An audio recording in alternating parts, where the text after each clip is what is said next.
Hello friends, നമസ്കാരം. നമ്മുടെ Kerala T V സീരിയലിലേക്ക് എല്ലാവർക്കും സ്വാഗതം. അങ്ങനത്തെ നമ്മുടെ ഗോവിന്ദനും ഗീതവും എല്ലാവരും അവിടെ കിടന്ന് ഇങ്ങനെ ഉരുളനേർച്ച കഴിച്ചുകൊണ്ടിരിക്കുക.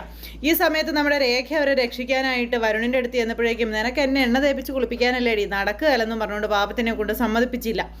ആശാൻ എന്നിട്ട് എന്ത് ചെയ്തു, ഇങ്ങനെ മാറി കണ്ടുകൊണ്ട് നിൽക്കുക. ആ സമയത്ത് നമ്മുടെ അയ്യപ്പേട്ടൻ അങ്ങോട്ടേക്ക് വരുന്നത്. അയ്യപ്പേട്ടൻ വന്നു കഴിഞ്ഞപ്പോൾ ഈ കാഴ്ച, അയ്യോ അയ്യപ്പേട്ടാ വരല്ലേ, അയ്യപ്പേട്ടാ വരല്ലേ, അയ്യപ്പേട്ടാ എന്ന് പറഞ്ഞ് വിളിക്കുക. എന്താ അയ്യപ്പേട്ടനെങ്ങാനും വന്ന് വീണ പപ്പടം പൊടിയുന്നത് പോലെ പൊടിഞ്ഞു പോകും എല്ലാവരും. അതുകൊണ്ട് അപ്പോഴേക്കും അയ്യപ്പേട്ടൻ ഓടി ഇവിടെ വരെ എത്തി.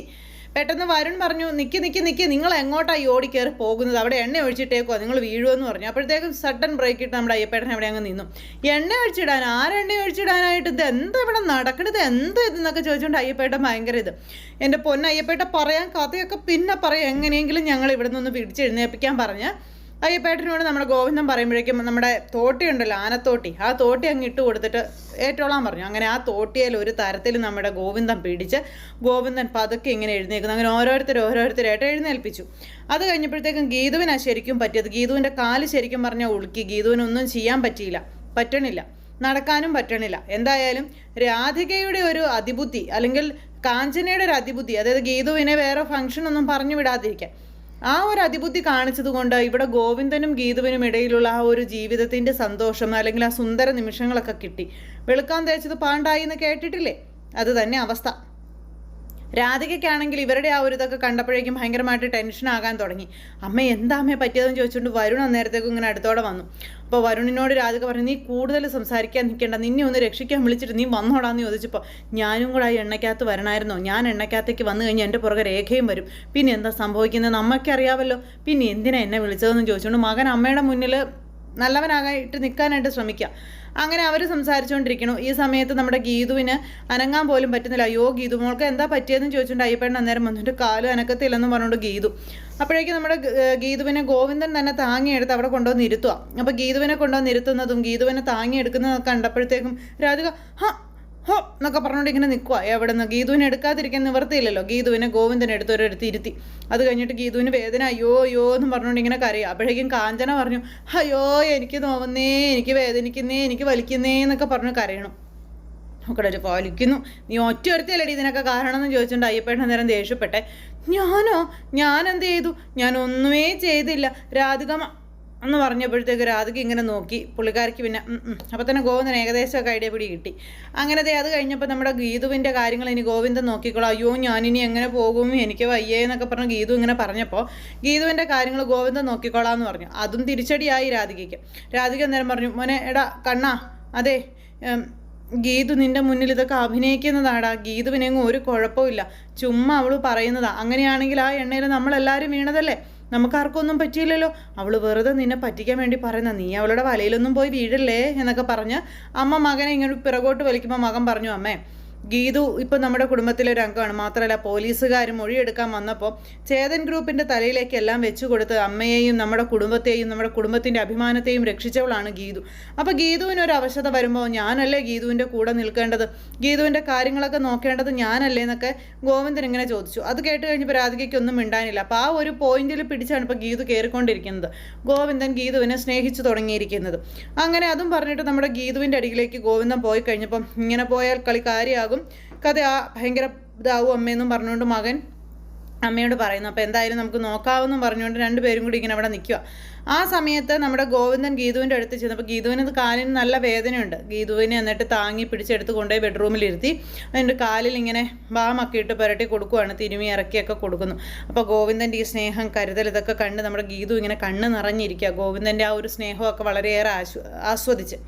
ഇപ്പം ശരിക്കും പറഞ്ഞാൽ കട്ടിലെ തന്നെയായി ഗീതുവിന് അനങ്ങാൻ പോലും പറ്റില്ല. അപ്പോഴേക്ക് രേഖ അങ്ങോട്ടേക്ക് വന്നു. ഗീതു മോളെ ഒരു കണക്കിന് നീ വീണത് അടിപൊളിയായി, കാരണം ഗോവിന്ദേട്ടൻ്റെ സ്നേഹം മുഴുവനും നിനക്ക് അനുഭവിക്കാൻ പറ്റുന്നില്ലേ, ഇപ്പം എങ്ങനെ ഇരിക്കുന്നു, അടിപൊളിയല്ലേ എന്ന് ചോദിച്ചു. എന്തായാലും കുഴപ്പമില്ല ചേച്ചി എന്നും പറഞ്ഞുകൊണ്ട് ഗീതു ഇങ്ങനെ പറയാം. അങ്ങനെ ഇവർ ആ ഒരു കാര്യമൊക്കെ പറഞ്ഞ് അങ്ങനെ സംസാരിച്ചുകൊണ്ടിരിക്കുക കേട്ടോ അവിടെ. അങ്ങനെ ആ ഒരു സംഭവം അങ്ങനെ നല്ല രസകരമായിട്ട് കഴിഞ്ഞു. ഇത് കഴിഞ്ഞതിന് ശേഷമാണെന്നുണ്ടെങ്കിലും ഗോവിന്ദൻ ഇപ്പോൾ സർവ്വനേരവും ഗീതുവിൻ്റെ കൂടെ ഇരുന്ന് തന്നെ ഗീതുവിനെ ശുശ്രൂഷിക്കലാണ് വീട്ടിലിരുന്നുകൊണ്ട്. അപ്പോൾ ഗോവിന്ദൻ്റെ ഓരോ കരുതലും സ്നേഹവും ഒക്കെ കാണുമ്പോൾ രാധികയ്ക്കും മകനും പേടിയാണ്. ഇവർ രണ്ടുപേരും കൂടി എന്തൊക്കെ ചെയ്യുന്നു, എന്തൊക്കെ കാണിക്കുന്നു, എന്തൊക്കെ പറയുന്നു, ഇതൊക്കെ കേൾക്കാനായിട്ട് രണ്ടുപേരും കൂടി ഒളിഞ്ഞു നോക്കിക്കൊണ്ട് ഈ മുറിയുടെ പരിസരങ്ങളോടെ എല്ലാം നടക്കണമുണ്ട്.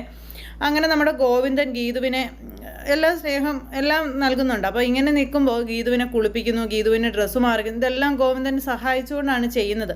അപ്പോൾ അങ്ങനെയൊക്കെ ചെയ്യുന്ന ഗോവിന്ദനെ കണ്ടപ്പോൾ ഗീതുവിന് ഭയങ്കര സന്തോഷം.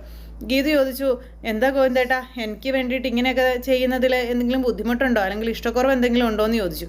എന്ത് ഇഷ്ടക്കുറവ്? എനിക്ക് ഒരു ഇഷ്ടക്കുറവില്ല. ദാമ്പത്യ ജീവിതത്തിൽ രണ്ടുപേർക്കും തുല്യ പ്രാധാന്യമാണെന്നല്ലേ നീ എപ്പോഴും എന്നോട് പറയാറ്. നിനക്കൊരവശത വരുമ്പോൾ ഞാനല്ലേ ഉള്ളൂ, എനിക്കൊരവശത വരുമ്പോൾ നീ അല്ലേ ഉള്ളൂ. അങ്ങനെയല്ലേ നിൻ്റെ സൈക്കോളജി.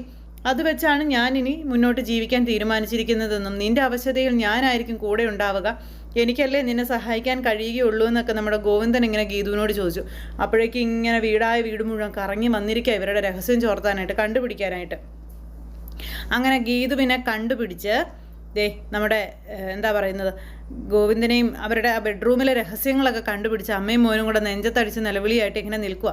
കാരണം ഇവരുടെ രണ്ടുപേരുടെയും ജീവിതത്തിൽ ഭയങ്കരമായിട്ടുള്ള ഒരു മാറ്റം സംഭവിച്ചു. അത് രാധിക മരിക്കുന്നതിന് തുല്യമാണ്. അങ്ങനെ ഗീതുവിൻ്റെയും ഗോവിന്ദിൻ്റെയും ബെഡ്റൂമിലെ പ്രണയം അല്ലെങ്കിൽ ആ ഒരു സ്നേഹരംഗങ്ങളൊക്കെ കണ്ട് രാധികയുടെ തല കറങ്ങി ഇങ്ങനെ നിൽക്കുമ്പോൾ ഗീതുവിന് വേണ്ടി ആദ്യമായി രാധികയ്ക്ക് മുന്നിൽ എതിർത്ത് സംസാരിച്ചു നമ്മുടെ ഗോവിന്ദൻ. അപ്പോൾ ഗീതുവിനെ നോക്കണ്ടെന്ന് പറഞ്ഞെടുത്ത് ഞാനേ എൻ്റെ ഗീതുവിനെ നോക്കാനുള്ളൂ എന്ന് തറപ്പിച്ച് പറഞ്ഞു. അപ്പോൾ ഗോവിന്ദൻ ഇത് പറയുമെന്ന് ഒട്ടും പ്രതീക്ഷിച്ചില്ല രാധികയുടെ എന്താ പറയുന്നത് മുഖത്തടിക്കുന്നത് പോലത്തെ മറുപടി ആയിപ്പോയത്.